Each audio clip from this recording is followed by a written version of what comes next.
Hey everyone, welcome to another episode. Today we're going to be covering the topic of control arms. So these are the stock ones that are off of our car. This is our upper control arm and our lower control arm. We got them off of our front suspension. And I will put the video up here in the top in one of these corners where we took all this out and off the car. But there are a couple other options we have before we go back to a stock control arm. Now you can buy replacement control arms with the bushings already pressed, all refreshed, ready to go, and those are a very common option. But there are more options out there for you, and we're going to cover those today, so let's get started. So the one that we're going to start with first is going to be our stock. So these are the ones that came off the car. I just took some time and wire wheeled these and painted them black with some engine enamel. You can tell that it's just kind of a quick one-off job. There's still some spots in here that need to be painted, and the bushings are out, so you can actually get replacement bushings and hardware for them just like this, and I'll put a link in the description down below for if you need just the bushings. These are actually relatively inexpensive, and they're a good economic option if you want to go back to your stock control arms. You just remove your old ones, and if you have a bench vise, you can press the new ones in all the way, and it takes care of the uppers. Now the lowers are a little different because the lowers have this bar in the back, this kind of swing bar here, and this part with the holes attaches to your cross member, and getting these bushings in and out is a real chore. This is probably one of the hardest things to do in the car, is getting these out. But if you wanted to replace these, like I said, they're relatively inexpensive if you don't mind doing the labor yourself. But these are our stock ones with the stock ball joints on here also. You can see they're pretty loose, right? So those are not going to be reused by any means. So if you wanted to re-push these, get new bushings in here, totally doable. You can get new ball joints, new bushings. It's just very labor intensive, but it can be done if you're on a budget. But let's go to the next one and see what your next option is. So up next is your other option. Now these are Prima 2, exclusively from Vic Autosports. I'll make sure to put a link in the description down below for these. But these already have all the bushings already pressed and sealed in there. Nice, freshly painted hardware, and all nice and powder coated. Really nice and clean. These ball joints look amazing. Already got all the hardware on it, and you can tell how much stiffer these ball joints are compared to our stock ones. And our uppers look just the same. Nice, shiny new hardware, already all pressed, and the ball joints the same story. Super nice and stiff, ready to go for the nice performance, grippy to the road feel. Now these are the step up from the stock ones. All the work is already done for you. They're nice and painted, and frankly, getting the work done for you is worth the money. Like I said, redoing the bushings on your own can be done, but it is very, very labor intensive. But these are the same thickness. Got the original all OE style on these control arms. Very, very good, heavy duty feel on these. But we're gonna go one step further to the next one. So last on our list are these. These are the Vic Autosports exclusive Prima 1 control arms. Now what makes these so much different is a stainless steel, solid stainless steel. You see how thick that bracket is right there, solid stainless, and that means no rust. We know that rust is a killer on these things, and this is a no rust bracket right here being stainless. Now these are slightly lighter than the original stock ones, not by much, but the best part on these is they've got grease fittings on all the ball joints on the upper here and on the lower. You can see they've got the grease fittings, and that is a huge selling point for me, just because this creates longevity, right? So I'm not going to have to replace these anytime soon, or even in my generation, because I can continue to fill these ball joints with grease. And what's also different on these compared to the other models is the castle nut and the locking pin here, the cotter pin, that secures these in place, right? So I'm never gonna have to worry about this backing out. Once it's torqued to spec, lock it in place, and we are set. And like I said, these are a little bit lighter, so if you're looking for a little bit of a lightness to your load, these are definitely the good option for you. And again, these ball joints, super stiff, and that's exactly what you want, because you don't want to have a whole lot of slack on your, those are super stiff. You don't want to have a whole lot of slack on your ball joints. You want to feel the road, you want to grip the road, and these are going to be the ones for you to do that. Again, nice and painted all the way around. Don't have to worry about any rust. All the hardware is on it. All the joints are pressed in it. And this is gonna make our life so much easier. So what we're gonna do is we're gonna go with these top of the line Prima ones. We're gonna put these in our 124 and we're going to get them all nice and situated. Now on the upper control arm on this one, we do have to press the bushings for the upper control arm. And typically you do not have to do this. Typically they come already ready to go. The only difference is there's a back order on the pin. So we don't mind doing a little bit of work to get those pressed in for this such a good performance part. So we're gonna push in those bushings and use these in our 124.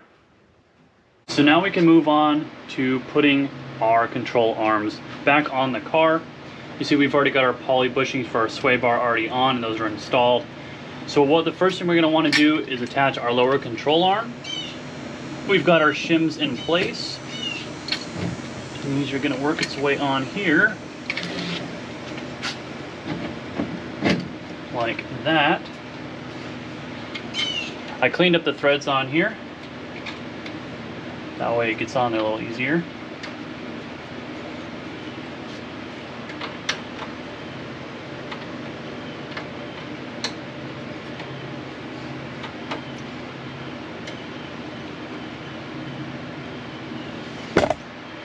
If I don't knock y'all all over the place. And we're gonna put them on.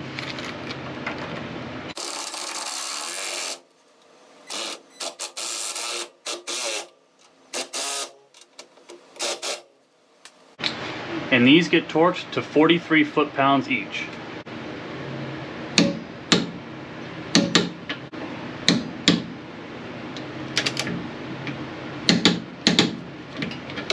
So this next part we're going to work on is probably going to be the hardest part of putting these control arms back together.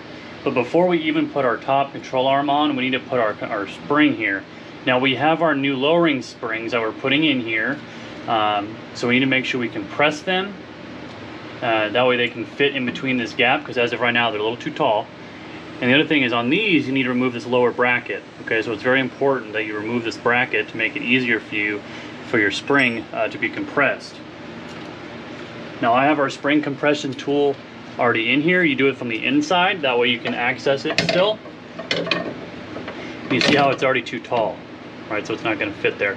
So what you have to do is compress it, and I have it on the back side to squeeze it in on the back to make it a little smaller so it'll fit in that curve. Now what's important is to be extremely safe with this and do not stand in direct line where that could potentially pop on you. Now there's no reason for that to happen as long as you're being safe. And so the other good thing to have is a pallet jack, or not a pallet jack, a floor jack underneath it. That way you can keep tension on this until we get the top control arm on and the hub assembly in the middle. So let's get this spring back in here.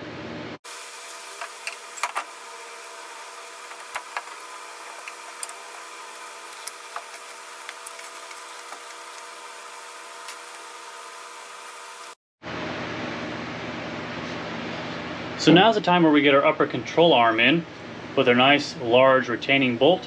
We're going to come through the front just like this and retain it in there. So let's get it in. So we have our top control arm installed, and so we've got the spring in place, upper control arm, lower control arm, and our floor jack is still lifting up the bottom here to keep tension on the spring.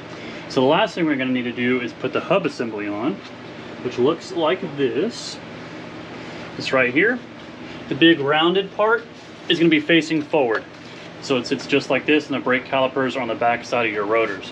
So what we need to do is get these two holes on our ball joints here. And before we get started, we're going to put a little bit of anti-seize on here. That way if we ever have to come back to this in the future, ever have to change these out, or if someone in the future needs to do that, they're not going to be seized on there and stuck. What's important to know is on the back here, there's a kind of an L-shaped piece that connects to your tie rods to help control the steering, and that's how you turn your wheel. So you need to make sure that is off before you can put these ball joints on, because these nuts will get in the way and you won't be able to tighten them. So make sure this is out of the way. They're two 13mm nuts. I believe they're 13 or 17, one of the two, and that'll get those off. But let's get some anti-seize and let's start getting this on there.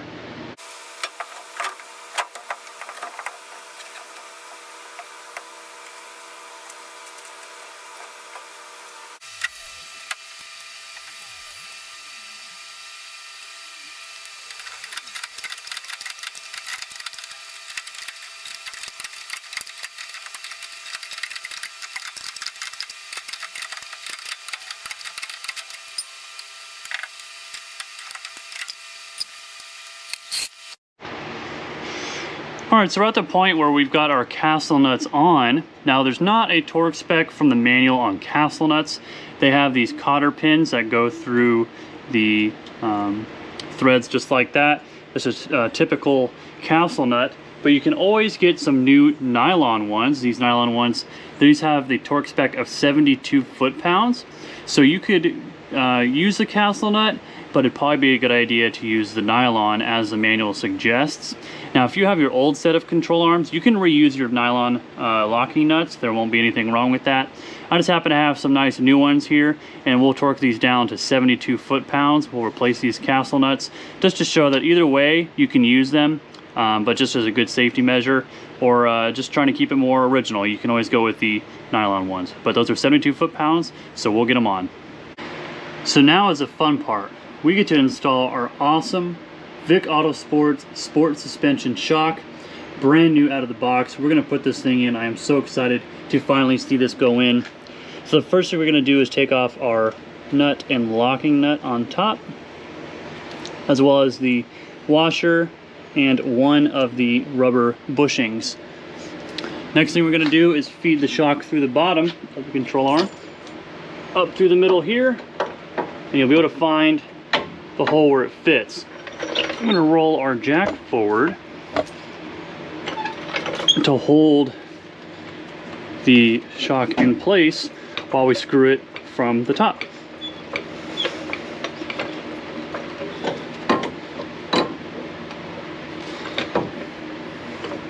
Like that. So you can see right here, this is in our engine bay. Right here would be our master cylinder. This is where our shock comes through. We're going to put our bushing on. It's got a little guide tab on the end there that goes down, just like that. Then we're going to put our big metal washer. It's got a curve to it, so you want that curve to go down. And we're going to put our first primary nut on here and get that all the way down, just like that. And we're going to put our top nut on.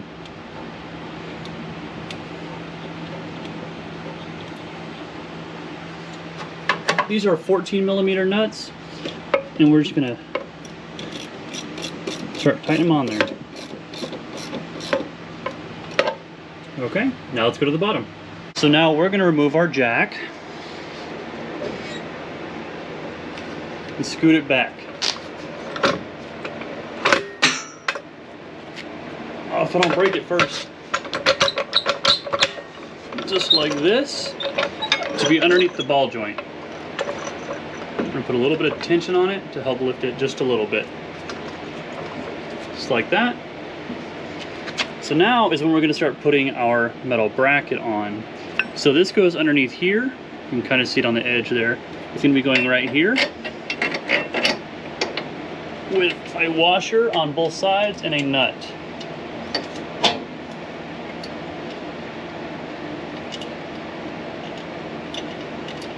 We're just going to get it on there by hand, just to get it held up. Just like that.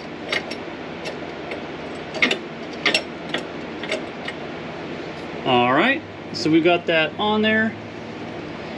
And now we can start to lift at the ball joint to try and get this closer together.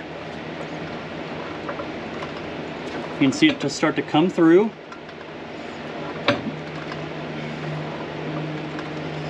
Almost there.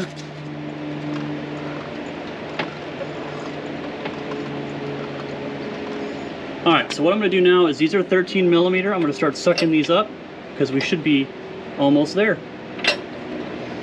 So the last thing we're going to need to do is get our our steering linkage connection on the back of our hub and knuckle assembly here.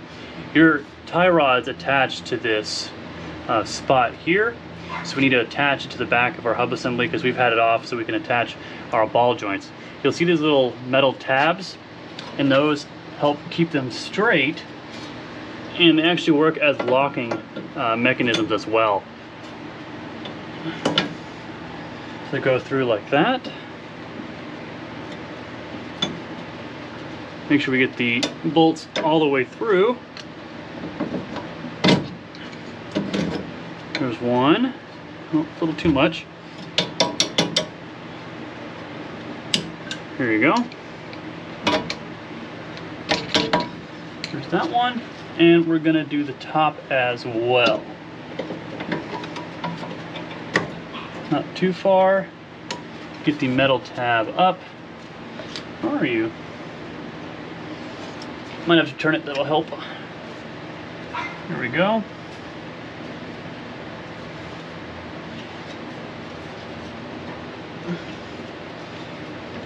Make sure it gets all the way through. Okay. And then we're going to reattach our 17mm nuts to those bolts. If you'll grab for me. There we go. Just like that. Make sure you start threading it before you wrench it on.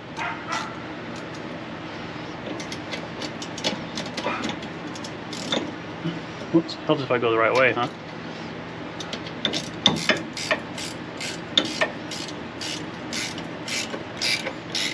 Just like that, get it nice and tight. Just like that. Now on the bottom of it is going to be some leftover hanging piece of metal.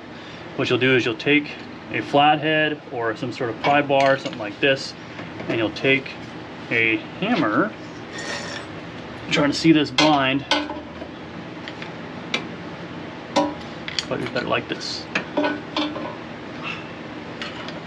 And you bend it forward and it locks the nut in place.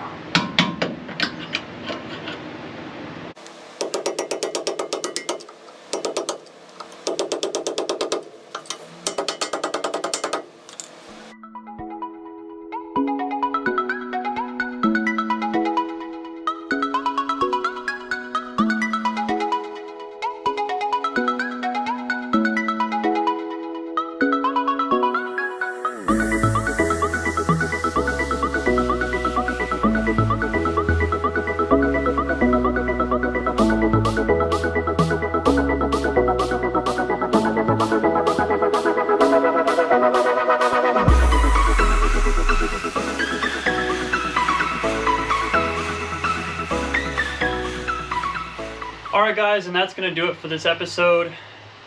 If you noticed, we haven't torqued down the nuts that are on our control arms yet. Now we need to make sure we have the car full of weight. I think it's about 260 pounds, the equivalent of 2 passengers roughly, fully in the car before we torque down those control arms.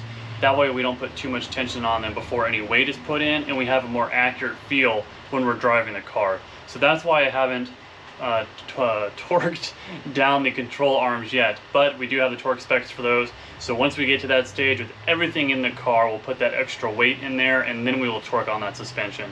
But thank you guys so much for watching today. Hopefully I could help you do this job. It's relatively simple, just very time consuming, but it is so worth it in the end. We've changed the control arms, bushings, ball joints, our lowering springs, our performance shocks are now in, and it's going to change the whole drive and feel of this car. So again, thank you guys for watching. Make sure you subscribe, like, comment, follow us on Facebook, or you can follow us on Instagram at Garage Time TV. I do in between side projects besides just this, and I'll post those on there when I'm doing little things here or there. That way you can see the progress of the build as we go. Make sure you're on Facebook with us, that way you can join the conversation and see what's going on and seeing what's new. So until next time guys, we'll see ya.